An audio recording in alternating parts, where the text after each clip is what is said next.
ആണേ എനിക്കിങ്ങനെ നിക്കാൻ കഴിയുന്നില്ല. എനിക്ക് ലേബല്ലാണ്ട് ശ്വാസം മുട്ടുന്നാണേ. അതുകൊണ്ട് എനിക്ക് കഴിയുന്നില്ല. ആരും എൻ്റെ പേര് നിൽക്കൂലാണ്. ഹായ് ഫ്രണ്ട്സ്, KF മീഡിയയിലേക്ക് നിങ്ങൾക്ക് എല്ലാവർക്കും സ്വാഗതം. കഴിഞ്ഞ ദിവസം വളരെ സങ്കടപ്പെടുത്തുന്ന ഒരു വാർത്ത നമ്മൾ കേട്ടതാണ്. കേവലം 20 വയസ്സ് പ്രായമുള്ള ഒരു പെൺകുട്ടി കല്യാണം കഴിഞ്ഞ് 6 മാസത്തിന് ശേഷം സ്വയം ജീവനൊടുക്കിയിട്ടുള്ള വാർത്ത. കണ്ണൂരിലൊരു സംഭവം. ആ പെൺകുട്ടി പറയുന്ന ഒരു വോയിസ് ഉണ്ട്. ആ വോയിസ് കേട്ടതിന് ശേഷം നമുക്ക് അതിനെക്കുറിച്ച് സംസാരിക്കാം. ആണേ എനിക്കിങ്ങനെ നിക്കാൻ കഴിയുന്നില്ല. എനിക്ക് ലേബല്ലാണ്ട് ശ്വാസം മുട്ടുന്നാണേ.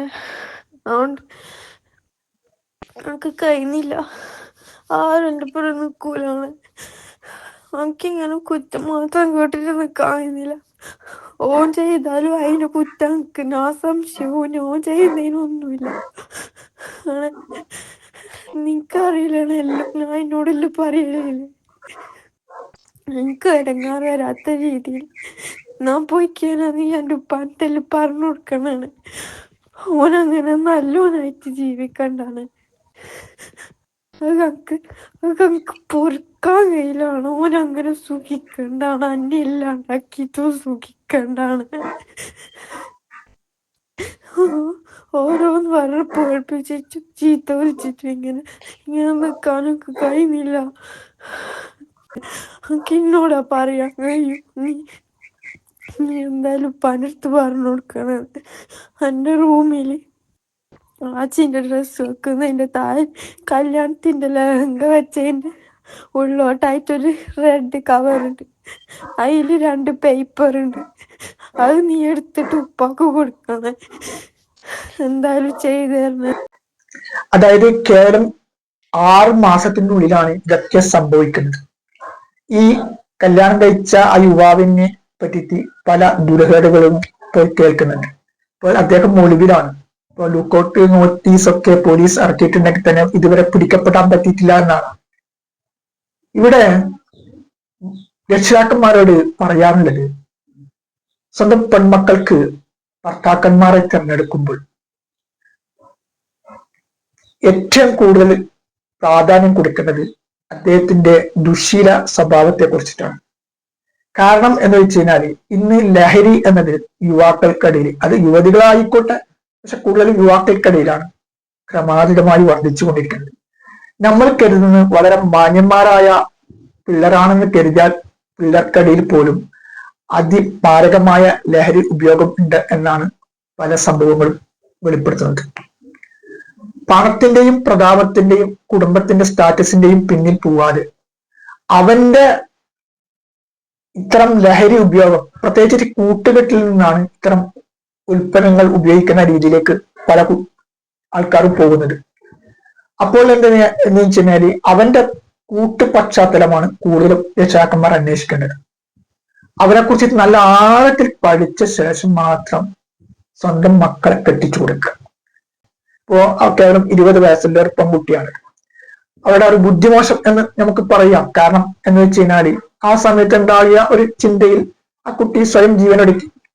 ഇവിടെ നഷ്ടപ്പെട്ട തികച്ചും ആ മാതാപിതാക്കൾക്കാണ്. ആ കണ്ണീര്, അതായത് അവരുടെ ജീവിതകാലം മുഴുവനും ഈ മകളെ കുറിച്ചിട്ടുള്ള ഒരു കണ്ണീര് തന്നെയാണ് സമ്മാനിച്ചിട്ടുള്ളത്. ഇവനെ സംബന്ധിച്ചിടത്തോളം ഇവനെ ഇനി പിടിച്ചു കഴിഞ്ഞാൽ തന്നെ ഇനി കുറച്ചു നാൾ ജയിലിടും. ജയിലിട്ട ശേഷം ജാമ്യത്തിലിറങ്ങും. ജാമ്യത്തിലിറങ്ങിയ ശേഷം പിന്നെ വീണ്ടും ഒരു യുവതിയെ കല്യാണം കഴിക്കും. ഒരു പക്ഷെ ഇവനിക്ക് അതിന്റെ ബാക്ക്ഗ്രൗണ്ട് ഉണ്ടായിരിക്കാം. ഇപ്പോ അധിക പേരും നോക്കുന്നത് പണത്തിന്റെ ഒരു പ്രതാപമാണല്ലോ. ഒരു ചെറുക്കനെ തെരഞ്ഞെടുക്കുമ്പോൾ മാതാപിതാക്കൾ നോക്കുന്നത് അവന്റെ പണത്തിന്റെ പവറാണ്.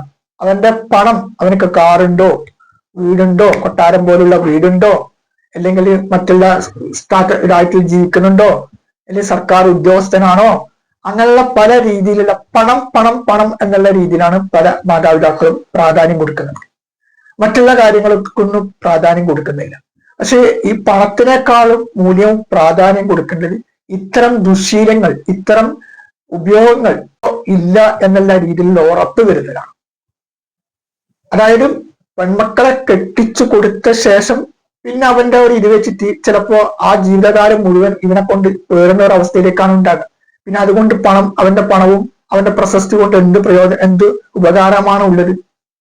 അതുകൊണ്ട് ദയവ് ചെയ്തിട്ട് പെൺമക്കളെ കെട്ടിച്ചു കൊടുക്കുമ്പോൾ മാതാപിതാക്കള് അവന്റെ കെട്ടിച്ചു കൊടുക്കുന്ന ആ യുവാവിന്റെ ബാക്ക്ഗ്രൗണ്ട് പശ്ചാത്തലം ഇതിനെ കുറിച്ചിട്ട് ഒരു മഹലിന്റെ ഒരു ക്രോഡീകരണമൊക്കെ വേണം.